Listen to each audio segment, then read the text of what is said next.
And now, Mike's thoughts. It is not often that we speak on other sports besides NFL football, but college women's basketball has taken the world by storm last weekend here. They got over 16 million viewers on the Final Four game when Iowa versus LSU, and 17 million viewers last night versus the in the championship game, South Carolina versus Iowa.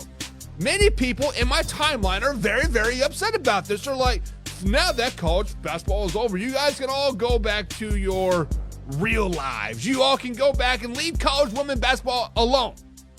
Guys, Caitlin Clark took the world by storm. Let's just be honest. 16 million viewers on Friday, 17 million viewers last night. That is more than the last 4 NBA finals. Last 4 NBA finals, more than that. More than the World Series the last 5 seasons. More than every tennis match ever aired on ESPN, ABC, whatever. And more than the Masters last season. So for all you people that are upset that people like the non-common fan is watching some college basketball because they want to experience and they're talking about it and voicing their opinion about it, you guys are upset about it? Shut the hell up about it. Good Lord. It is like when, I don't know, when a team makes a good playoff push that has never been good for a long, long time. Yes, people are going to start talking about it. Yes, people are going to start to enjoy the game. It is fun to watch success. It is fun to root for a success story. It is fun to do this. So all you people that are hating on people for talking about women's college basketball, you are the same people that are going to be here next season when they're getting like 10,000 viewers, 20,000 viewers, 30,000 viewers. Where are you guys at now? Well, you told us to go away.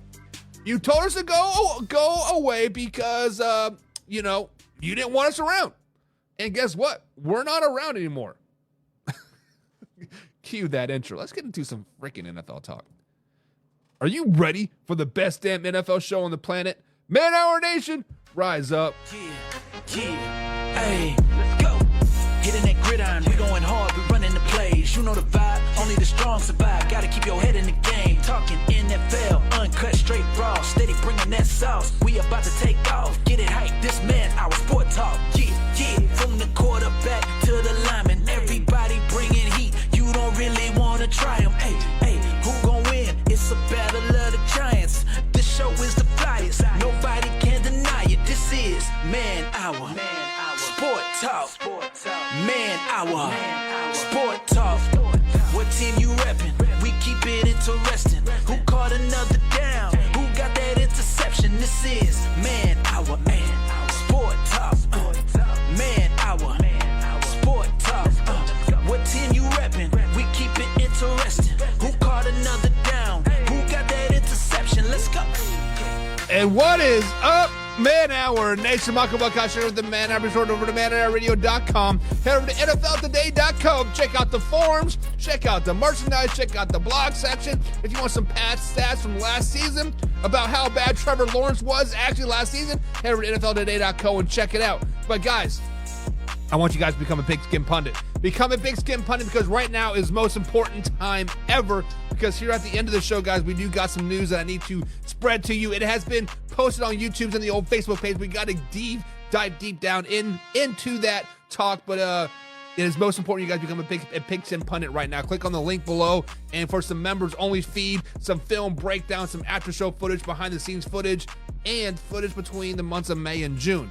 This is a live, interactive show. Comments are encouraged. Talk your stuff in the comments below, but just know that this is a live, raw, uncut show, and be ready to defend yourself. But we do got to welcome some people into the chat here. We got to welcome the man, the myth, the legend, XD Gamer. He says, hey man, how you doing today? XD Gamer, we're doing grand over here in the beautiful state of Indiana. Traffic is stupid. Everybody's going to the Eclipse here in Seymour, Indiana. So traffic is terrible, which when the Eclipse starts here in about 3 hours. I think 1 o'clock is when the Eclipse starts here in our area. Ends around 4 o'clock. But XD Gamer says, bro, my school brought the wrong glasses, so I can't see the Eclipse today. you can still see it. You just can't look up at the sun. And let's just be honest, everybody and their dogs will be posted on Facebook and YouTube anyway, so you can be there. You can see the sun or the moon go over the sun. It gets dark for about, here in Indiana, it's like 5 minutes total blackness, I think it is. And then bada bing, bada boom. You're good to go, man. You're good to go. My man WB Ant is in the chat. He says, good morning. Good morning to you, WB Ant. Hope you're having a grand old day, my guy. And Jim Powell, speaking of pigskin pundits, man, what is up? What is up, Jim Powell? Good morning to you as well, good sir. And James Chambers says, what's up with the cryptic all good things good end coast? James, stay tuned till the end of the show. I will play the video for you, and we will discuss it and see what exactly what we are referring to.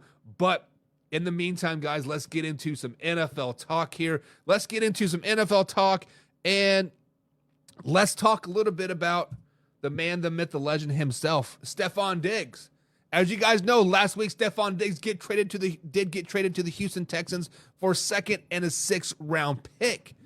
But some time has gone on, and the Houston Texans are like, whoa, what did we get ourselves into? So they took the final years of Stefon Diggs' contract, voided that out, and gave Stefon Diggs $22.25 million guaranteed dollar bills, y'all, this season, and will become a free agent in 2025.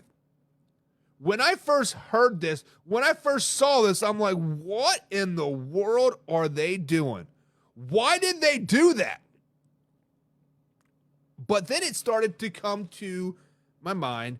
It started to clear focus. The autofocus was on. I turned that autofocus star, turned on manual focus, and I said, damn, the Houston Texans are fully all in on the 2024 NFL season. They are all in. Because when you think about this, if you make this a contract year for Stefon Diggs, he's got to ball out no matter what. You got to ball out on your contract year. There is no doubt that you cannot have a mediocre year or a subpar year. You have to be top notch to get those dollar bills, yo. So that was a great move by the Houston Texans. We have cap space. We have that money. Here's $22 million guaranteed this season. We don't want your 25, 26, 27-year contract. Get that crap out of here. You're old. Perform for us now. That is what that tells me. Also, it also tells me that the Houston Texans see their Super Bowl window is wide open right now. Their Super Bowl window is so open that they're like, damn, we got to do it right now. Because if you think about it, CJ Stroud, 4 years left on his rookie deal. This year and 3 years after that, they could potentially franchise tag him for 2 years. But the 5-year contract, 4-year contract, but with the 5th-year club option is happening with CJ Stroud right now. So right now, you can definitely understand that CJ Stroud is cheap. Come year 4, come year 5, come year 6. He's going to be an expensive man. Also with all the other young talent on that roster right now. Tank Dell, Will Anderson, right? They got to win right now. So, guys, when you hear the news that Stefon Diggs' contract has basically been voided, 25, 26, and 27, the final 3 years of his deal is wiped away. He's a free agent in 2025. He's getting paid $22.25 million this season. What do you guys think about that? Is that a good move by the Texans, or is it a bad move? Me personally, I think it's a great move. I think they are on the right trajectory right now. Pretty soon, this is going to be like kind of a 1 season, two season stop destination for the Houston Texans, it seems like, right? You get your core in there, and you kind of just revolve the door. You get a big name, older receiver, use him and abuse him for 1.5 years, 2 years, ship him out of town, bring in the next one, ship him out of town, bring in the next one, ship him out of town. I think it's good.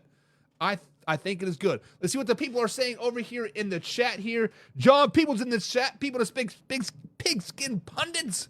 My man John is a pigskin pundit as well.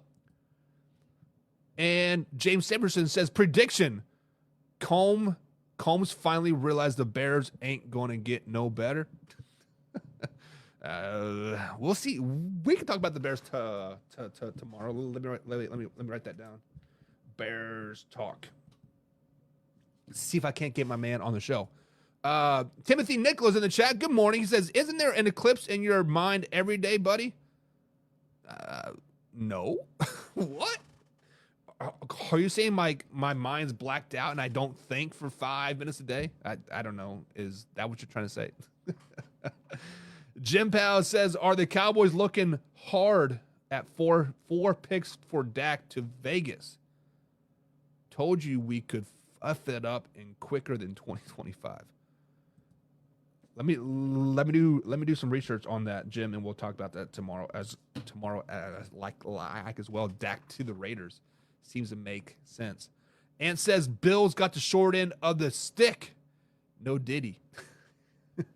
Listen, did the Bills really get the short end of the stick though? Because if you think about it, let's look at what week did the Ken Dorsey get fired for the Buffalo Bills? It was like week 10, week 11, may have been week 12. I don't know.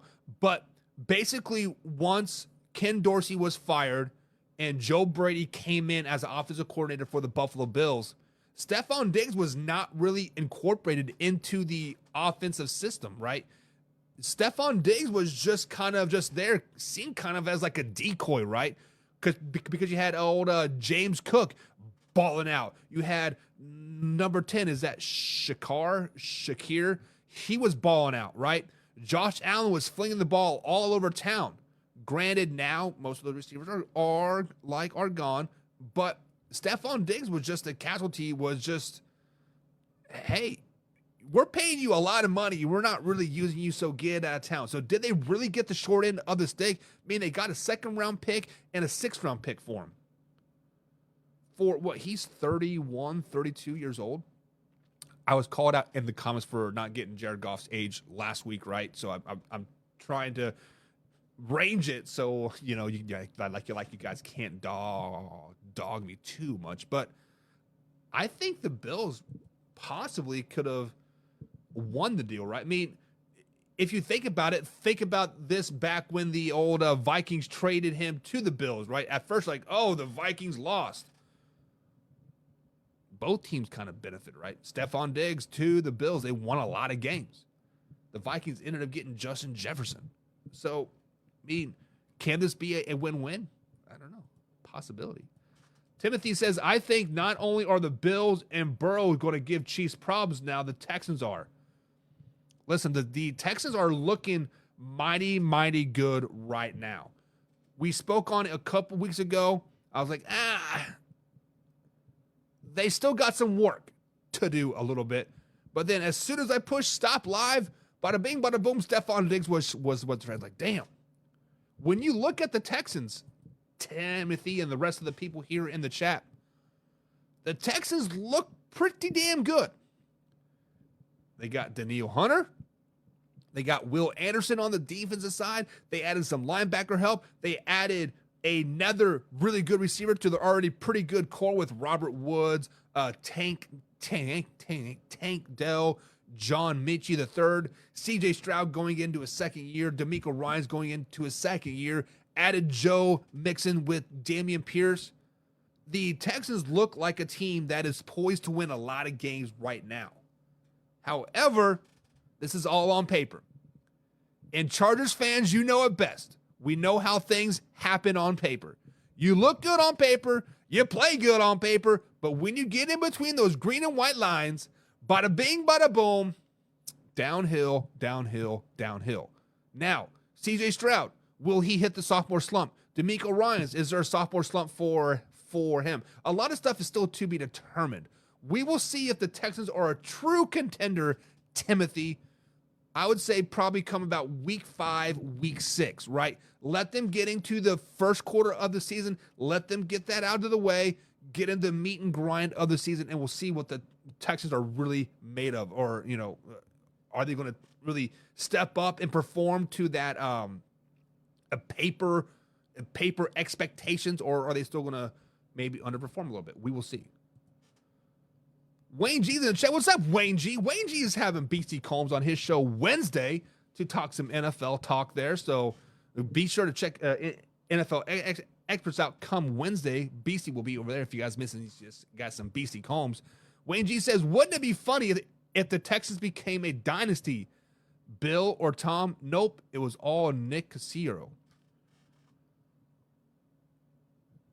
Wouldn't that be something? It wasn't the Bill Belichick effect. It wasn't the Tom Brady effect. It was the Nick Casillo effect. Wayne G, wouldn't that be something? Wouldn't that rewrite all the narratives in the world? So let me ask you this question. Let me propose a question to the chat here. If the Houston Texans become a dynasty, let's determine a dynasty of winning at least a minimum 3 Super Bowls in the next 10 years. Like, I think that is a good measuring stick, right? If the Texans can pull off 3 Super Bowls in the next 10 years, does that change Bill Belichick's legacy? Many people are saying that Bill Belichick is the most overrated greatest coach of all time, right? Many people are saying that Tom Brady only won because of the people around him in Tampa and then Bill Belichick. Wouldn't that change everything? Does that take Tom Brady's GOAT status away? Does that take Bill Belichick's GOAT status away? I'd be curious. James says the Texans are definitely playing chess. I don't think the Texans are necessarily playing chess, because if you're playing chess, you're looking at long-term moves, right? You're looking 4, 5, 6 years down the road. I feel, even though in the NFL you really can't do that, most you can probably look forward maybe 3 years down the road. When you say we're playing chess, I think the Stefon Diggs move was a checkers move. I think it is a move that I want to get down the board as fast as I can, and whatever happens, happens. I think the Texans are playing checkers right now, not playing chess.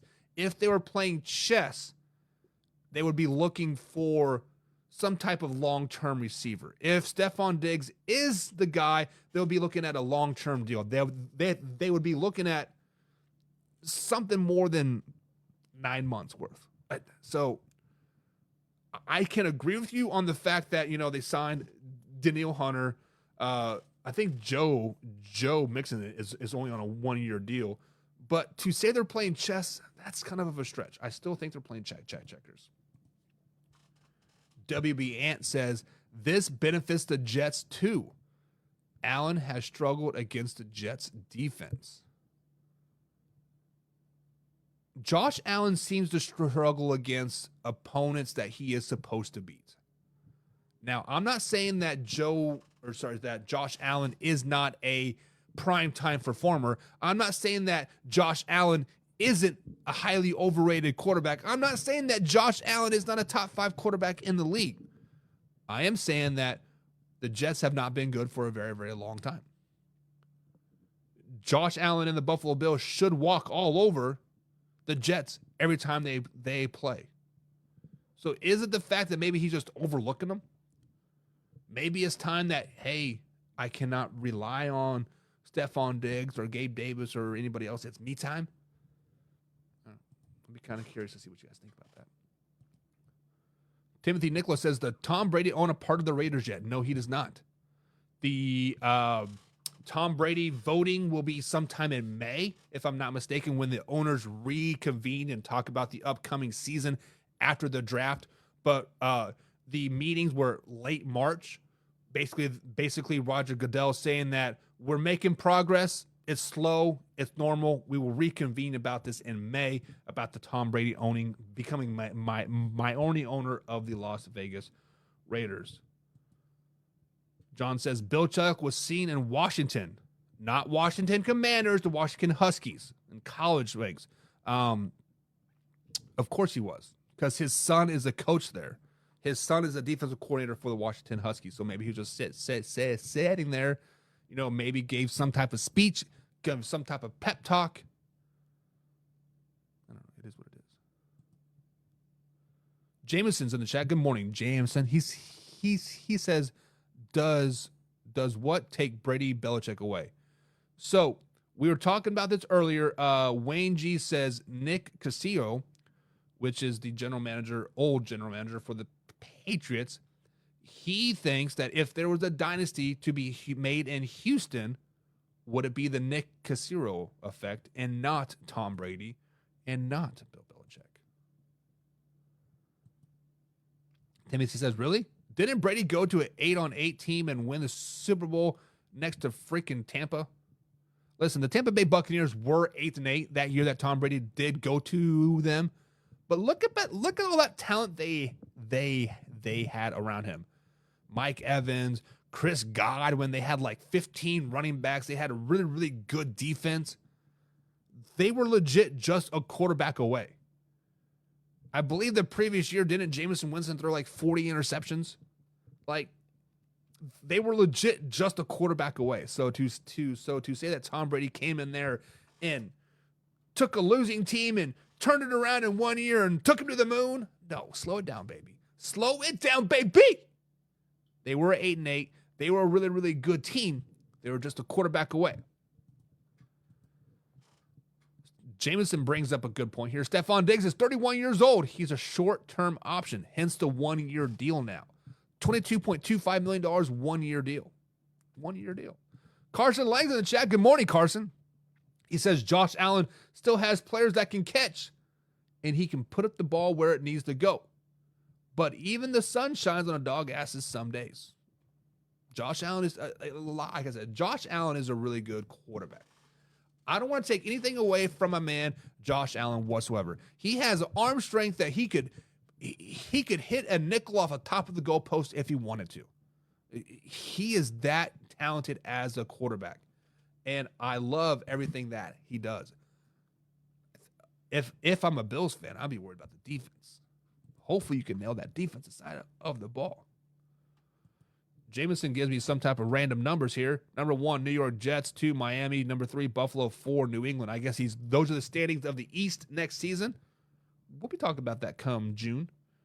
We'll be talking about that in June. John People says, we'll see Aaron Rodgers' lifespan this season. I think Aaron Rodgers is going to win the comeback player of the season. I think Aaron Rodgers is going to do damn good stuff. Rest of the AFC, Jameson says Baltimore number 1, Cincinnati 2, Cleveland 3, Pittsburgh 4. That is completely wrong. But like I said, we'll discuss that more in June. Then he has Kansas City, Chargers, Vegas, and Denver in the West. So Timothy says, so Brady helped win it. What did Belichick do after Brady left? He took a team that was supposed to be terrible, 2-15, and led them to the playoffs with Mac Jones. That's what Tom Brady did. Sorry, that's what Bill Belichick did. Bill Belichick took Cam Newton, a guy that could not read the freaking playbook, benched him, brought in Mac Jones, and led them to the playoffs. That's what Bill Belichick did. Carson said the Bucs were 8-8 with Winston doing his own version of 30 for 30. Didn't Baker do the same thing? As far as leading a team to the Super Bowl, Baker did not lead the Bucs to the Super Bowl, but he did lead them to the playoffs. And I think you are correct, John. I mean, Baker did have a really, really good team around him, but the narrative around Baker Mayfield was he was a complete trash. He shouldn't even be there. He's doing this. He's doing that. He played like on a $5 million contract last season. The Buccaneers were supposed to be complete dog shit last season. Baker Mayfield turned that shit around. To not dog my man, Baker Mayfield, baby. Jameson says the AFC South is going to be Houston, Tennessee, Jacksonville, Indy. I think the AFC South is one of the most wide open divisions out there, hands down. The South is crazy. Crazy. It's going to be good. Good and bad. Good and bad. But guys, it is Monday, and that means one thing only. A little bit of way or a little bit of no way. If you guys are new here, way or no way is very, very simple. We put out the question, and you determine if it's a way, I agree with it, or if it's a no way, that's complete stupid, you're a bogan, whatever, guys. Way or no way, play along in the comments below. Let's have a healthy discussion, because this is a live, interactive show. Feel free to defend yourself and talk your shit down below. But as you guys know, Rashee Rice was involved in a car wreck 2 weeks ago, allegedly. But it has come out now that Rashee Rice was, in fact, the driver of the Lamborghini that did wreck in Dallas 2 weekends ago. Rice left the scene of the wreck without giving his information. During the wreck, there were 4 people with minor injuries. Later, reports surfaced, but I did not confirm them, that there were large amounts of drugs found in the car. Charges are expected to be filed against Rashee Rice, his attorney said last Thursday. So we got to ask the question, guys. Way or no way does Rashee Rice ever play in the NFL again? When this story first came out, there were a lot of misinformation. There was a lot of stuff that just wasn't quite adding up, right? There was a little bit of this and a little bit. I'm like, why in the world would Rashee Rice walk from a car? So the first thing that is not sitting well to me, number one, if Rashee Rice was to do a hit and run or whatever you want to call it, why would you leave the car there? Why would you wreck the car, leave the car there, and then walk away? If you were really trying to flee the scene of a crime, wouldn't you get in the Lamborghini and drive away? From the pictures I saw, it wasn't really that damaged. Actually, his car wasn't even damaged. He just left it there and walked away. That's a head scratcher number one. It is not the fact that the only thing I could possibly see is that he did rent the car. It was it's been brought out and said that he did rent the car, but did he not think like it was going to come back to him? I don't know. It just that whole part does not add up to me at all. Number two, if there was large amount of drugs in the car and you left the car at the scene of the crime and you left, why would you leave the drugs in the car? That seems very, very stupid and very, very, very counterproductive there, right? If you're leaving the scene of a crime because there are drugs in your car, wouldn't you take the drugs with you so they couldn't be found at the scene of the car and later traced back to you? I don't know. Story for a day, every day, I guess. But it is to be determined that the Dallas/Fort Worth area is said to be very, very hard on these hit and run issues. But is it really a hit and run?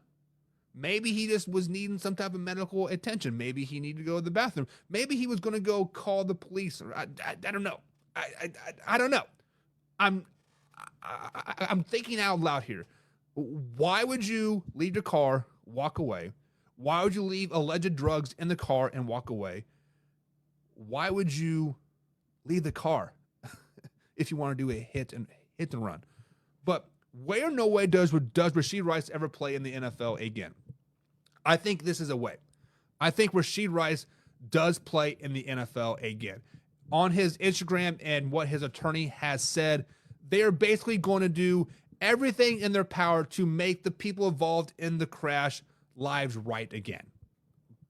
Basically, AKA, pay them off to sweep this under the rug. That's what it comes down to. Now, he might serve a 2-3 game suspension for stuff detrimental to the NFL, right? We see it all the time. People get allegedly charged with said stuff and it gets swept under the rug or dismissed, but they're still serving a 2-3 game, 4 game suspension. I do think Rice will get some type of suspension, but he will definitely be playing in the NFL for a very, very long time. It is not like he killed anybody. It's not like he, is still hiding from the from the police or do this or do that. I don't know, but I do think it is a way, and I do think he does play in the NFL again and in the 2024 NFL season. Guys, let me know in the comments below. What do you think? Where, no way, does Rashee Rice play in the NFL again?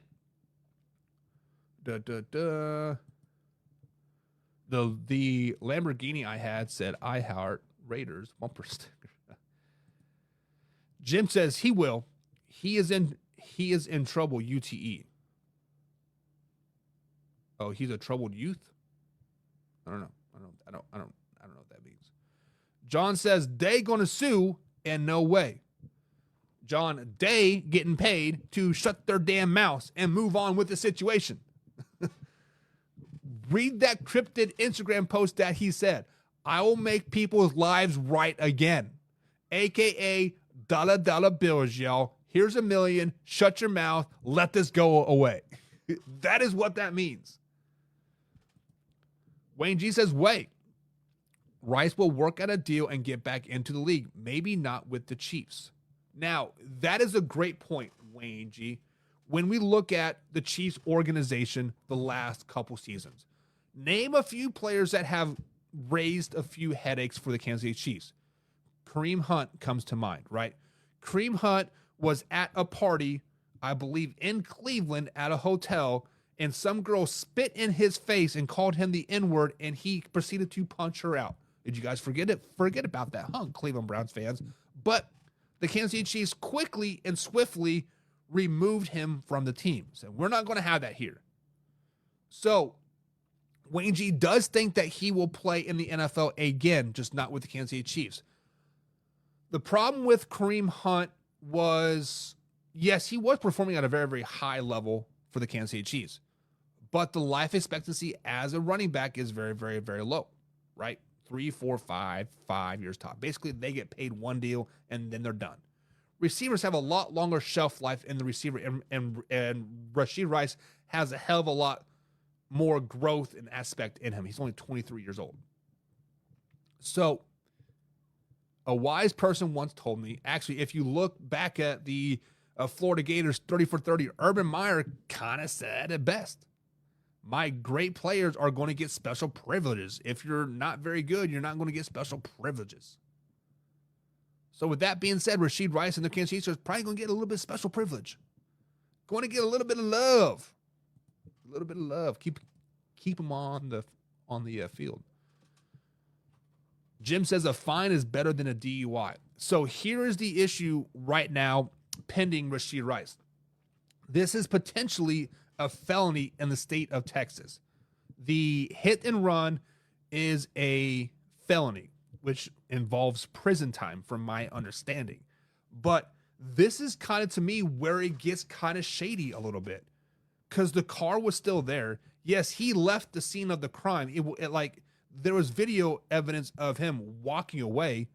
There was video evidence of him talking to people that were involved in the wreck and then walking away. Yes, he did not give them this information like insurance, phone number, etc. But the car was still there. So I am curious of what he will be charged with. Right? Will he be charged with a felony hit and run? Is it, just some type of accident? I don't know. It is so fuzzy right now, and so like, what the hell? Timothy has been saying basically Rice should be fired, and how I don't talk bad about Rice and like all this stuff. But Timothy says Rice should get some type of suspension, but to keep him from playing ever again would be wrong. He's lucky no one was killed. So the video that I saw, Rashee Rice was racing said Lamborghini and Corvette, right? They were racing. They were trying to drive us recklessly. But Rashee Rice wasn't the one that wrecked. Rashee Rice wasn't the one that really caused the wreck per se, right? Now, yes, the wreck wouldn't have happened if him and the other car were not racing. The wreck wouldn't have happened if they both wouldn't have lost control a little bit. But ultimately, the other car hit the median. The other car caused a chain reaction. He was just there. So, yes, as they are lucky that nobody was killed. Like, I get it. But at the same time, I don't know. Carson said he likely left because he was under the influence of something. So he left to avoid a DUI. Let the drugs go. Plausible. I don't know what that word is. Deniability. So Carson is our resident police officer here. So Carson, obviously the laws in Kansas and like Texas are different, right? But if a person does leave a scene of a crime, such as a car accident, but leaves their car there, is that a hit and run? Is that fleeing and eluding? Is that some type of, like, what is the criminal aspect of leaving your car there, but then leaving the scene of the crime? I would be curious. Jameson says he will be, but he will play in the NFL, but he should be suspended for the year. KC should cut him. It didn't look like any vehicles were totaled. Yeah. So this is kind of what always makes me question things, right? People like Jim and Jameson and you guys are always saying that said person should be cut. Said person should be cut from their team because of their actions. But when said person becomes a free agent, you want your team to go pick them up. So is this some type of like reverse psychology, such as Kareem Hunt? Many people are saying, oh, he should get banned from the NFL, cut him from the Chiefs, and the Chiefs cut him. And then every team in the NFL was wanting him. The Bengals, the Browns, the Ravens, the Cowboys. We want Kareem Hunt. We want Kareem Hunt. We want Kareem Hunt. But just a month ago, you're saying fire his ass. You can't have it both ways. I don't know. WBN says way, but it may not be with the Chiefs. Many people think he's going to get cut from the Chiefs, which that is kind of the Chiefs' MMO. You do some bad off-the-field stuff, get you out of town. That's ultimately why Tyreek Hill did get out of town, because he was a known slut around the Kansas City area. I'm kidding. Jameson says, when they left, there was carrying a duffel bag, so they found 10.8 ounces of weed, to my knowledge, and eyewitnesses said, and they had guns. Can you imagine what was in those bags? I'm not going to speculate what is in those bags, because, 10.8 ounces of weed is just, what, 3/4 of a pound, right? I don't know what the criminal aspect for weed is. I don't really care. I think weed is just stupid, and people, are not addicted to it. You got to have it every day, and the way they propagate it, it's just stupid. I don't want to know what was in those bags. It could have been a dead body for all I care. They also found football cleats, says Jameson, in one of the vehicles that were stolen from a charity. So maybe, hear me out, Rashee Rice was chasing down the Corvette to be in the man of the people. He was trying to be Batman. He was trying to get those cleats back to the charity, let them auction it off, and raise them the dollar bills, y'all. And that is why they wrecked. Because Rashee Rice pushed the car into the median to slow him down to get his cleats back. That's what it was. That's what it was. Timothy says maybe Rice should get a legal advice from Mahomes Sr. Probably not. If I am anybody, I would stay as far away as I can from Mahomes Sr. Does he have like 4 DUIs? Yeah, no thank you. Carson says it would have been a felony DUI if he would have stayed there. If he would have underneath the influence.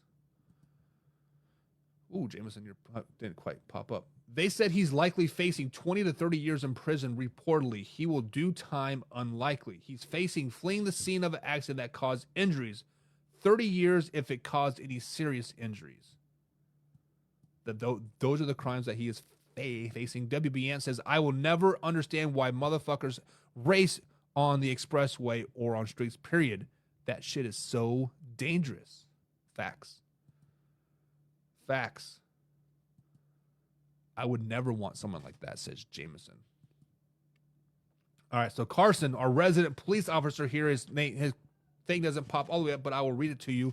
These are the potential charges that he could be facing: hit and run, failure to perform duty, but is in a drunk and get into a wreck and you leave, can't prove I was drunk.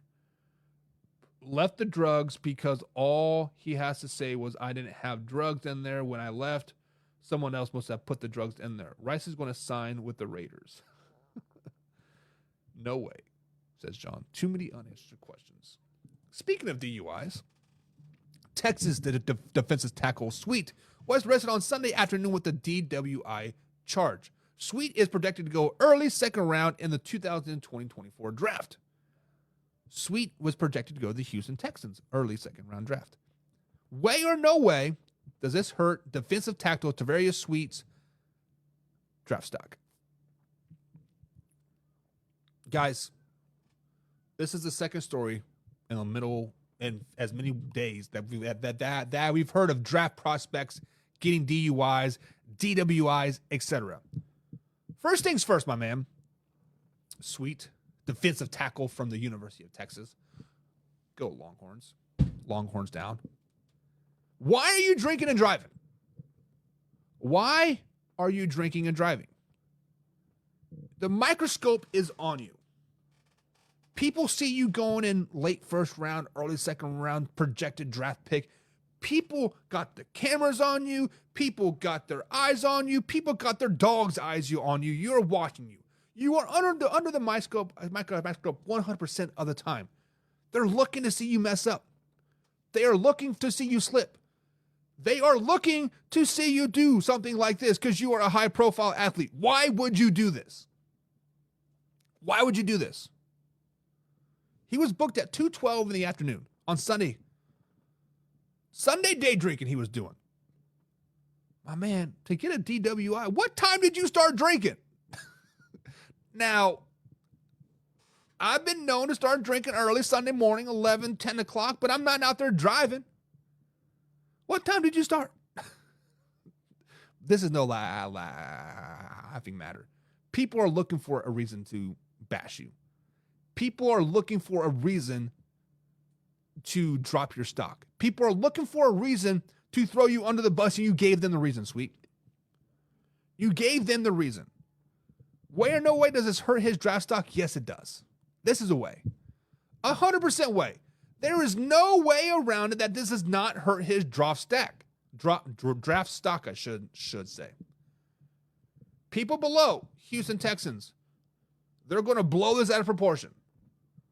They're going to blow this out of proportion and make him slip down to the late second round, potentially third round, maybe in the fourth round because now you got character issues, you got off the field issues, you got a DUI, which is a misdemeanor. Now you have all this stuff starting to add up. If he gets money, fame, wealth, how can he handle himself? Is he going to be another Johnny Manziel? He's going to drink himself silly. Is he going to go be to Vegas out gambling all the time? This is the way. This definitely hurts your draft stock. But on the flip side of the coin, you will still get drafted. You will still probably go to a team that's going to pay you well for your mistakes. Guys, way or no way does this hurt Sweet's stock in this year's draft? Jameson says definitely. No way about it. Straight cut forward definitely affects him. Carson says, he'll be a third round pick now. Which this is huge because when you drop from a first round, you get a 5-year contract. You dropped in the second round, about 3 years. Third round, you're looking at a 2-3 year guaranteed contract. You have to play 4 years in the NFL to get a retirement check. So keep that in mind. Jameson says, there are so many dumb athletes out there. Why are there so many dumb athletes out there? Listen, I'm going to take a step further. Jameson, why are there so many dumb people out there? When you look at people in general, there should be no reason why you are drinking and driving. None whatsoever. I don't care. Oh, I thought I was fine. Let me go smoke some weed. Oh, I thought I was fine. No. There are too many instances like this happening over stupid shit. People's lives get affected when you drive drunk, drive under the influence of anything, right? people's lives get affected. You kill their dad, you kill their mom, you injure them so they can't go to work. You are taking money out of their pocket. There's Lyft, there's taxis, there's Ubers, there's public transportation. There's me. You can call your mom. Call for a fucking ride at the end of the day. Don't get high. Don't fucking drive. Don't get drunk. It's stupid. Just stop it. Way, says Ant. Jalen Carter still got drafted in the first, and we haven't heard nothing about his case since. So Jalen Carter was driving recklessly. I believe it said it was racing, actually, and he hit a tree and killed a advisor for the University of Georgia. I'm going to be kind of Jalen Carter's defense here. He allegedly, from everything that I heard, he wasn't drunk, he wasn't high, he was just speeding, right? So maybe that is a lot different than from under the influence. And yes, somebody did die in that situation. It was it was a advisor. And I think another Georgia player, actually both died. Larry Tunzel himself. Carson's not wrong there. So Larry Tunzel, back when he was drafted, he had the weed scuba mask on. Posted that on Instagram to drop his stock as like as well. Jameson says, where was he initially projected to be drafted? It was from most draft mocks that I had, he was going mid-second round pick. The highest I seen him was going like 40th to the Houston Texans. And says, facts, I'm dealing with this shit right now. Yes, Ant, I know your pain, brother. We talked offline, and guys, keep answering your thoughts. He had some issues that happened last week, and hopefully he is back to normal here soon. But that was scary. James says that I 1,000,000% agree. Too many idiots. There are a lot of idiots out there. But guys, everything good does come to an end. And here at the Man Hour, guys, we are going to be stepping away. So let me give you this little video, and then we'll talk about it.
What a ride it has been here with you guys here on the Man Hour. But as the title says, as of April 26, 2024, we're going to have to turn the page.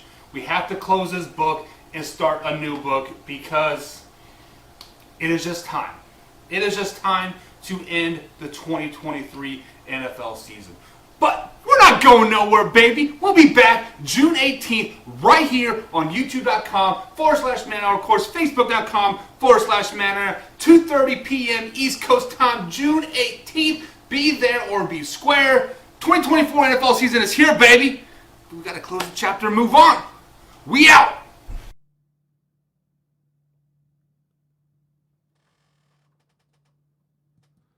Alrighty, guys. So as you've seen there, the 2023 NFL season will be coming at end here on Man Hour, April 26th. So we got 2 more weeks to roughly talk some more NFL. But over the last 3 seasons, guys, here of the Man Hour, I have never taken a day off. It has been solely, well, I'm gonna take a day off. Yes, I've missed some shows here or there, but I've never taken an extended week off, 2 weeks off, 3 weeks off in general. Basically because I was always scared that I was going to lose people such as you, that like you guys that tune into the show each and every day.